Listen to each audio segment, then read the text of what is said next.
민수기 6장입니다. 민수기 6장. 민수기 6장을 보겠습니다.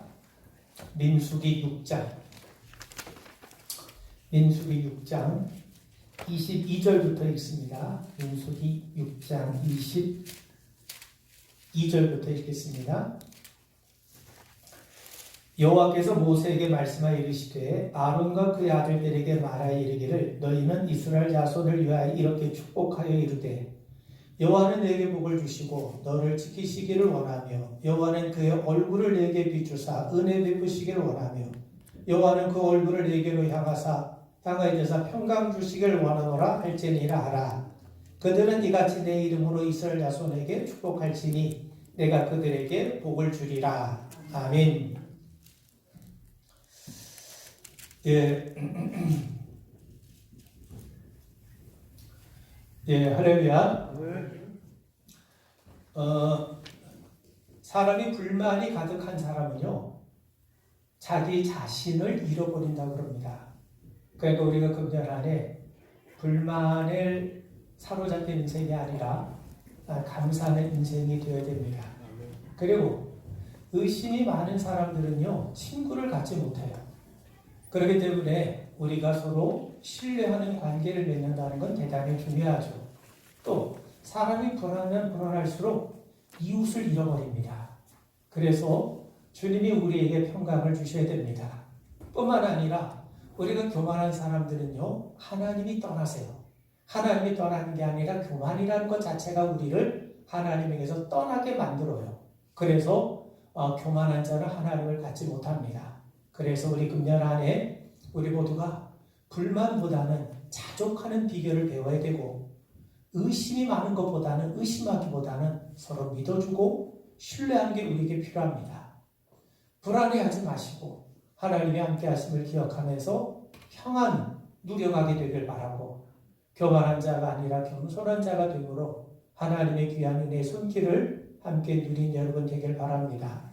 자, 여러분 출애굽기 3장부터 하나님께서 이스라엘 백성들을 위해서 애굽의 10가지 이적을 베푸시고 이스라엘 백성들을 건지십니다. 그러면서 그 출애굽기 3장에서부터 민수기 중반까지가 아주 전개가 느슨하게 전개가 됩니다. 출애굽기 3장부터 마지막 장까지 그리고 레위기 전체, 그리고 민수기 한 10장까지 그 내용이 한 1년 남짓밖에 되지 않아요. 그 1년 남짓밖에 되지 않는 그 기간을 다루고 있습니다. 그리고 민수기 중반은요, 40년에 걸친 기간을 그 민수기 중반에서 다루고 있어요. 그리고 민수기 후반에 이제 신명기까지 이제 광야에서 가나안 땅으로 들어가기 한 1년 남짓의 이야기가 적혀져 있어요. 그렇게 보면 여러분 광야 40년이라고 해도 광야 40년에 대한 이야기는 불과 몇 장 안 됩니다. 대개 어디가 많이 기록이 되어 있냐면 이스라엘 백성들이 출애굽할 때부터 그리고 이스라엘 백성들이 이 시내산에서 하나님과 언약을 맺고 그리고 거기서 한 1년 정도 남짓 머물게 되는데 그때의 관련, 그 짧은 1년 동안의 기간이 이 성경이 그 부분에 대해서 굉장히 많이 언급하고 있어요. 그리고 광야를 40년 동안 걷는 부분은요, 몇 장 없어요. 민수기에 몇 장 기록하지 않습니다. 그리고 이제 이스라엘 백성들이 가나안 땅을 눈앞에 두고 한 1년 정도 모압 평지에 머물게 되는데 그때의 한 1년 정도의 과정을 민수기 후반부에서 신명기에 이르기까지 긴 서사시로 우리에게 말씀하고 있죠. 자, 그래서 출애굽기 3장에서부터 민수기 중반까지는 한 1년 정도의 이야기를 거기에 압축해서 기록하고 있고 민수기 중반은요 40년에 걸친 광야 생활을 기록하고 있고요. 또 민수기 후반에서부터 신명기에 이르기까지 한 1년 정도 기간에 걸친 1년의 일들을 기록하고 있습니다. 그러면 민수기의 내용은 뭐냐? 하나님께서 이스라엘 백성들에게 복을 주세요. 하나님께서 이스라엘 백성들에게 복을 주셨다는 것은요, 우리가 보통 이스라엘 백성들이 애굽에서 나왔다. 그리고 이스라엘 백성들이 쓴 물이 단물이 됐다. 그리고 홍해가 갈라졌다. 그리고 하늘에서 만나가 떨어졌다. 샘이 솟아 넘쳐났다. 그거는요, 사실 피상적인 거예요. 그게 진짜 복이 아닙니다. 진짜 복은 뭐냐? 여러분, 진짜 복은요, 하나님이 이스라엘 백성들 가운데 거하신다는 게 진짜 복이에요. 그래서 이스라엘 백성들에게 성막을 짓게 하시잖아요. 성경의 단일 주제로 가장 길게, 가장 많이 언급하고 있는 부분이 성막에 관련된 부분이에요. 우리는 보통 성막을 하나님께서 이스라엘 백성들과 함께 하신다는 걸 단지 상징적으로 표현하는 것처럼 생각할지 모르겠습니다만 성경은 그렇게 말씀하지 않습니다. 하나님이 진짜 성막에 임재하셨어요.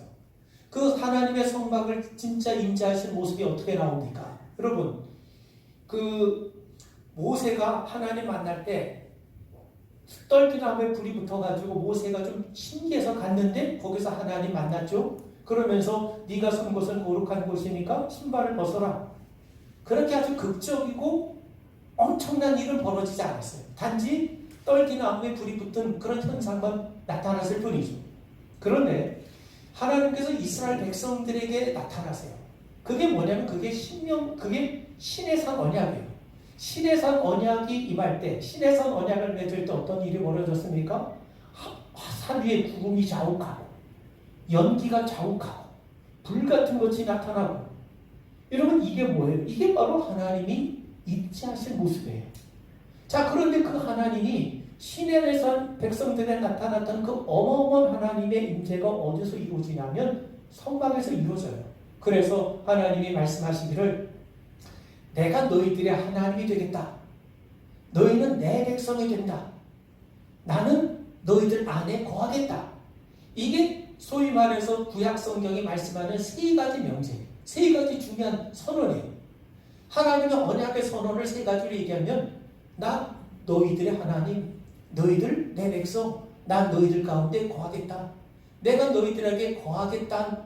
실제로 거하기 위해서 뭘 지으세요? 성막이 지어진 거예요.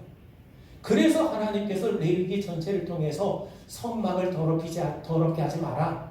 그리고 제사장의 가장 중요한 사명은 백성들에게 정한 것과 부정한 것을 가르쳐서 백성들로 하여금 무분별하게 성막을 더럽히지 못하도록, 성막에 오염되지 않도록 하게 하는 것, 그게 뭡니까? 그게 바로 하나님이 행하시는 일이에요. 그게 바로 제사장이 감당해야 될 일입니다. 그래서 여러분, 하나님은 성막에 거하세요. 진짜로 임재하신 거예요. 그리고 솔로몬이 성전을 지을 때도 하나님이 성전에 친히 임재하셨어요. 그런데 바빌론 포로로 끌려갈 때 하나님이 성전에서 떠나셨잖아요. 여러분, 에스겔에 보면 하나님이 성전에서 떠나셨다는 장면이 나와요. 떠나신 하나님이 다시 성전으로 돌아오지 않습니다. 그래서 그 바벨론 포로로 끌려온 사람들이 다시 성전을 재건했을 때 그들은 성전을 재건했지만 하나님이 임재하셨다고 하네요. 하나님이 불과 구름과 연기가 자욱하고 이런 모습으로 성전에 임재하시는 장면이 나와 있지 않습니다. 그래서 하나님이 이제 나중에 언제 임재하시냐면 그리스도 예수께서 성육신할 때 그분이 인격으로 우리 가운데 임재하세요. 그래서 예수님이 뭐라고 말씀합니까? 성전의 시대가 끝났다는 거예요. 성전을 헐겠다는 겁니다. 왜? 더 이상 성전은 하나님이 임재하신 자리가 아니기 때문이죠. 하나님이 이제 어디에 임재하십니까? 그리스도 안에 임재하시고 그리스도와 동행하는 성도들 가운데 성령으로 임재하시는 거예요. 자, 그래서 그렇기 때문에 이제 하나님의 임재라고 하는 것, 하나님이 함께 한다는 것이 바로 이스라엘 백성들에게 가장 귀한 축복이 바로 그겁니다. 사실 나머지는요, 하나님의 임재를 통해서 주어지는 결과이지 진짜 복은 뭡니까? 하나님이 우리 가운데 거하신다는 거예요. 자, 지리적으로 보면요, 민수기 1장부터 10장까지는 신의 산에서 언약을 맺었을 때 그 배경이니까 신의 산이 기록이 되어 있고 11장부터 16장까지는요 이제 광야에서 40년간 뺑뺑이 도는 이야기가 나와 있습니다. 그리고 17장부터 36장까지 이스라엘 백성들이 모압 평지에서 가나안 땅 눈앞에 두고 한 1년 남짓되는 기간 동안 있었던 일들이 기록되고 있습니다. 그러면 민수기는 도대체 우리에게 뭘 말씀해 주는가? 우리가 민수기 1장부터 10장까지는 시내 산에서 있을 때 이스라엘 백성들이 시내 산에서 하나님과 언약을 맺는 그런 일련의 일들을 우리에게 소개하고 있는데, 자, 하나님이 백성들을 준비시킨다는 거예요. 자, 이제 하나님께서 이스라엘 백성들이 광야로 여정을 떠날 겁니다.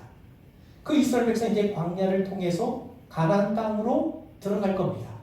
그런데 그냥 하나님께서 내보내시는 것이 아니라 하나님께서 준비를 시키세요. 우리가 여행할 때 그냥 여행합니까? 여행을 하기 위해서 이것저것 준비하는 것처럼 하나님께서 이스라엘 백성들을 광야 여정을 잘 할 수 있도록, 가나안 땅에 잘 입성할 수 있도록 하나님께서 준비를 시키세요. 자, 시내산에서 하나님이 율법을 주시죠. 근데 이스라엘 백성들이 거역을 합니다. 우상을 숭배해요. 그런데도 하나님이 그들을 용서하세요. 그러면서 성막을 완성합니다. 그리고 하나님께서 백성들의 죄가 무엇인지, 또 어떻게 죄에서 벗어날 수 있는지 여러 제사 규례와 정결법을 가르치세요. 그러면서 민수기에도 계속해서 백성들을 하나님 원하시는 자리, 가나안 땅을 향해 갈 수 있도록 하나님께서 백성들을 준비를 시킵니다. 그러면 무엇으로 하나님께서 준비시키느냐? 이걸 우리가 좀 살펴봐야 될 텐데, 하나님께서 뭘로 준비를 시키냐면 하나님이 먼저 정결에 대해서 가르치십니다. 여러분, 정결과 부정결은 뭐냐? 거룩한 것과 속된 것은 제가 말씀드렸죠. 거룩한 것과 속되다. 거룩한 것은 하나님의 것이에요. 이게 하나님께 속한 거예요. 거룩한 거예요. 하나님께 속하지 않은 것은 속된 겁니다. 속되다는 게 나쁘다는 게 아닙니다. 그러면 속된 것 가운데는요, 두 가지가 있어요. 정결한 게 있고 부정한 게 있어요. 정결한 것은 뭐냐?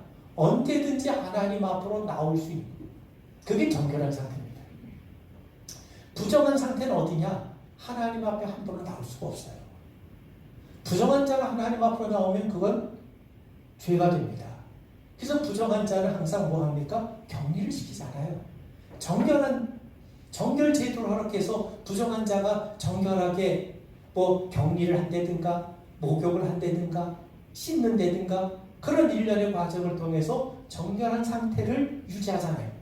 그러니까 쉽게 얘기하면 코로나가 걸렸어요. 이게 지나가지고 코로나가 이제 다 나으면 이제 얼마든지 내가 참여할 수 있죠. 근데 내가 코로나가 계속 앓고 있으면 내가 참여하면 다른 사람들에게 해가 되죠. 그런 것처럼 하나님 앞에 뭐가 정결한 건지, 뭐가 하나님 앞에 부족한 건지, 어떻게 하나님 앞에 나오려면 어떻게 나와야 되는지, 어떤 상태에서는 하나님 앞에 감히 나올 수 없는지, 그걸 하나님께서 백성들에게 다시 한번 가르쳐 주시는 거예요. 자, 그러면서 6장에 보면 우리가 잘 아는 나시린법에 대한 이야기가 나와요. 자, 나시린은 누구냐? 내가 좀 하나님 앞에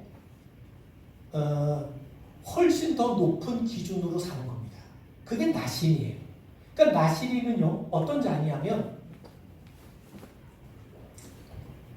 이스라엘 백성들이 다 하나님 앞에 정결한 삶을 살아야 되지 않습니까? 왜 정결한 삶을 살아야 되냐면 그래야 우리가 하나님 앞에 지체하지 않고 나갈 수가 있어요. 근데 내가 부정한 상태에 있으면 하나님 앞에 나가고 싶어도 그 정결례를 거치지 않으면 나갈 수가 없는 거예요.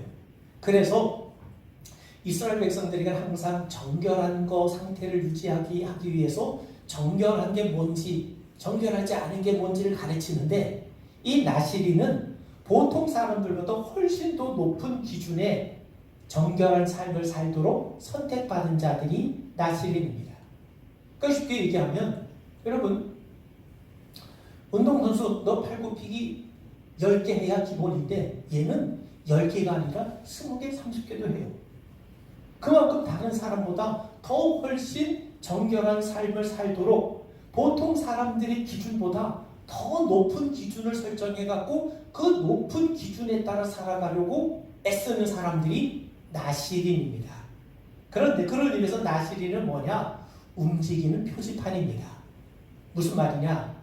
하나님이요, 이스라엘 백성들이 여러 가지 계명을 통해서 여러 가지 정결법을 통해서 우리가 어떻게 하나님 앞에 정결해지는가 그걸 가르치고 배웠잖아요. 근데 하나님이 나실인이라고 하는 사람을 허락해 주심으로써 그들에게 그 나실을 둠으로써 사람들이 그 나실인을 보면서 우리가 경건해져야 되는구나. 우리가 하나님 앞에 구별된 삶을 살아야 되는구나. 이거를 깨닫는 거예요. 그런 측면에서 여러분, 하나님은 나실인을 통해서 하나님은 사람들이 나실을 볼 때마다 그래, 우리는 하나님 앞에 특별한 사람이야. 우리는 하나님 앞에 구별된 사람이야. 우리는 하나님 앞에 정결한 모습을 가지고 살아야 돼. 그거를 말씀으로도 우리에게 가르쳐 주지만 그 말씀을 철저하게 지키고 살아가는 나실인의 모습을 보면서 뭐 하라는 겁니까? 보고 배우라는 거예요. 자, 그런 의미에서 하나님께서는 이스라엘 백성들에게 그 정결한 것이 무엇인지를 다시 가르쳐 주심으로써 그들이 광야 생활과 또 가나안 땅에 들어갈 수 있도록 하나님께서 그들을 준비시킵니다. 그리고 두 번째는요, 뭘 세우셨냐면 제사장을 세웁니다. 자, 제사장은요, 역할이 있어요. 제사장은 여러 성막을 잘 돌보는 역할을 할 뿐만 아니라 늘 백성들에게 가르쳐야 됩니다. 우리는 하나님 앞에 구별된 백성입니다. 우리는 하나님 앞에 택함 받은 백성입니다. 우리는 하나님께 속한 백성들입니다. 그렇기 때문에 우리는 끊임없이 하나님을 경배하고 하나님의 말씀에 순종하고 하나님의 뜻을 따라 살아야 됩니다. 우리는 늘 하나님 중심으로 살아야 됩니다. 이거를 늘 끊임없이 백성들에게 가르치고 일깨워주는 역할을 하는 사람이 제사장입니다. 물론 제사장은요, 제사를 집례하죠. 제사를 집례할 뿐만 아니라 성막을 잘 운반하기도 하고 또 성막뿐만 아니라 성막 안에 있는 모든 물건들을 아주 깨끗하게 보관하는 책임을 갖고 있어요.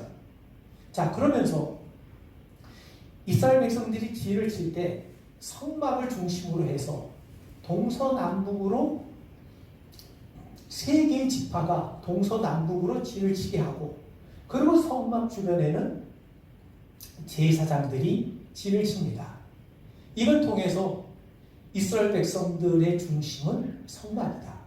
달리 말하면 이스라엘 백성들의 모든 삶은 성막을 중심으로, 달리 말하면 하나님 말씀을 중심으로, 하나님 중심으로 너희들의 삶이 이루어져야 될 것을 말씀하는 거예요. 예전에 제가 이제 동대문 교회를 다녔어요. 동대문 교회를 이렇게 다녔는데 제가 이제 고등학교를 이제 배재를 다녔는데 우리가 이제 저쪽 동네하고 이제 배재 고등학교가 이제 광암 쪽에 있다 보니까 정동에 있다 보니까 버스를 타고 왔다 갔다 해요. 버스를 타고 왔다 갔다 하는데 제가 이제 물론 여기 이제 권사님도 아시겠습니다만 우리가 이제 다니면서 교회를 좀 잘 들락날락했어요. 뭐냐면 학교를 갈 때는 일찍 가야 되니까 갈 수가 없고 끝나고 올 때는 이제 친구들하고 이렇게 놀면서 이렇게 걸어오든가 아니면 이렇게 이제 오든가 버스 타고 오든가 해가지고 꼭 일주일이면 토요일 날은 당연히 갔고 토요일 날 주일은 당연히 갔고 일주일에 뭐 화요일 날이나 목요일 날이나 금요일 날은요 괜히 할 일 없어도 교회를 갔어요. 가다가 괜히 내려서 교회 가서 그때 이제 고등부실에 있었는데 중등부실 고등부실에 있었는데 중등부실 고등부실에 가가지고 괜히 이제 거기서 멀뚱멀뚱 있는 거예요. 그러면서 그냥 이거 괜히 이렇게 시간 걸리면 안 되겠다 해서 괜히 거기서 수학책 하나 펴놓고 문제 딱 하나 풀고 그리고 괜히 빈둥빈둥거리고 그리고 이제 괜히 거기서 아는 선배들 만나고 그러면 뭐 라면이나 우동 먹기도 하고 그러면서 그런 걸 했어요. 근데 이제 제가 이렇게 지나고 보니까 그게 좀 제대로 안 해서 그렇지 제대로 했으면 참 그게 굉장히 좋은 아주 유익한 게 될 뻔했더라고요. 뭐냐면 그렇게 교회를 출입하면서 그냥 오면서 그냥 하나님 제가 주님의 집에 왔습니다. 그죠? 제게 지혜를 주시고 또 제게 주어진 삶을 잘 감당하게 하시고 제 앞길을 좀 축복해 주시고 와서 하는 게 기도 그렇게 막 1분이면 다 끝나니까 1분 그렇게 기도하고 거기서 민둥민둥 거리다가 누구 눈에 띄면 거기 이제 사찰 권사님께서는 눈에 띄면 가서 일도 좀 도와드리고, 그리고 이제 그쪽 동네 사는 친구들 이렇게 만나고, 그러고 오는 게 참 재미였어요. 물론 옛날에도요, 이렇게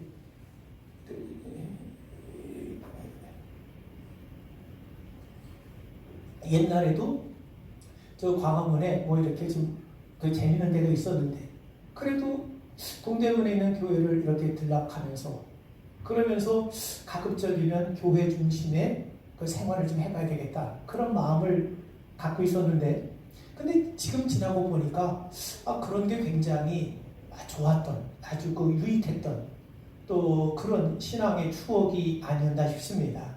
여러분에게 뭘 말씀드리려고 하냐면, 여러분, 교회는요 주님의 집 아닙니까? 우리가 주님의 집, 이 교회가 주님이 거하신 곳이라면, 물론 주님은 어디에나 계세요.